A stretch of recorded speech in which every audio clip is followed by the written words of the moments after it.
ঝিলকে বলছে, তুই কি সাক্ষ্য ডাক্তারকে ভালোবেসে ফেলেছিস? তাহলেই মরেছিস। ভালোবাসা যে বড় জ্বালার জিনিস।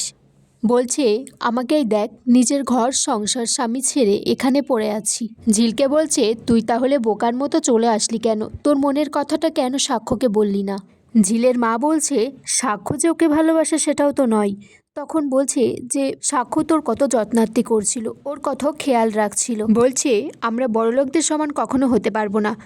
ওরা ঝিলকে একটু সময় দিতে পারতো, সবটা ও মানিয়ে নিত, তা না করে ওকে বাড়ি থেকে বার করে দিল। এদিকে সাক্ষ্যকে বলছে, তোমার যখন বাচ্চা হবে তুমি কি বলতে পারবে ওই বস্তিতে তোমার মামার বাড়ি? এদিকে সাক্ষ্যর মা সাক্ষ্যকে বলছে, তুমি আজকে তোমার ডিসিশনটা এক্ষুনি বলে যাবে। তুমি কি করতে চাইছো? তুমি কি ডিভোর্সটা দেবে, নাকি ওই মেয়েটার সাথেই থাকতে চাও? সেই রকমভাবে আমি আমারটা ভাবে নেব। তখন সাক্ষ্য বলছে, কী রকম মা? সাক্ষ্যর মা বলছে, আমাদের স্বাধীনতা আছে সেই রকমভাবে ভাবনা চিন্তা করার, আর তুমি পরিষ্কারভাবে বলে দিলে আমরা পরে ঠিক করে নিতে পারবো কি করব। এদিকে ঝিলের মা ঝিলকে বোঝাচ্ছে, তুই আবার আগের মতো হয়ে যা, যেরকম তোর নিজের একটা জগৎ তৈরি করেছিলি, গান টান গাইতিস। ঝিল বলছে, আগের মতো আর কোনো কিছুই হওয়া সম্ভব নয়। এদিকে সাক্ষ্যকে তার ঠাম্মি জিজ্ঞেস করছে, দাদু ভাই তুমি কিছু বলো, তুমি কি ঝিলকে ডিভোর্স দিতে চাও না? সাক্ষ্য তখন বলছে, চিন্তা নেই, আর কিছুদিনের মধ্যেই ডিভোর্সটা হয়ে যাবে। ঝিল অলরেডি সই করে দিয়েছে। সাক্ষ্য তার দাদুকে বলছে, তুমি ঠিক বলেছো দাদু ভাই, সময় সব কিছু বদলে দেয়।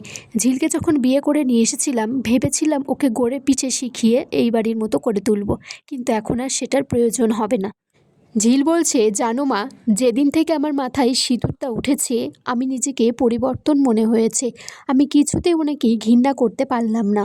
ঝিল বলছে, বাড়ির একমাত্র ছেলে, ভালো বউই যদি না জোটে তাই তো আমি নিজের জায়গাটাই ছেড়ে দিলাম। এদিকে সাক্ষ্যই বলছে যে সে চৈতির সাথে বিয়ে করে নেবে। তোমরা যা ভালো বুঝবে তাই করো, এবার আমাকে ফ্রেশ হতে যেতে দাও। ঝিলের মা ঝিলকে বলছে, ও ঝিল, এখনও তো সময় আছে, জানা তুই কালকে সাক্ষ্যকে গিয়ে বল যে তুই অন্য কাউকে নয় সাক্ষ্যকেই ভালোবাসিস, ওর সাথেই থাকতে চাস। ঝিল তখন বলছে, না মা, এটা হয় না গো, আমি চৈতি ম্যামকে আমার স্বামীকে দান করে দিয়েছি। ঝিল বলছে, জানো মা, আমাকে অপারেশন করে প্রাণ বাঁচালো, আমাকে মিথ্যে কথার ছলনা বলেছে আমাকে ভালোবাসে।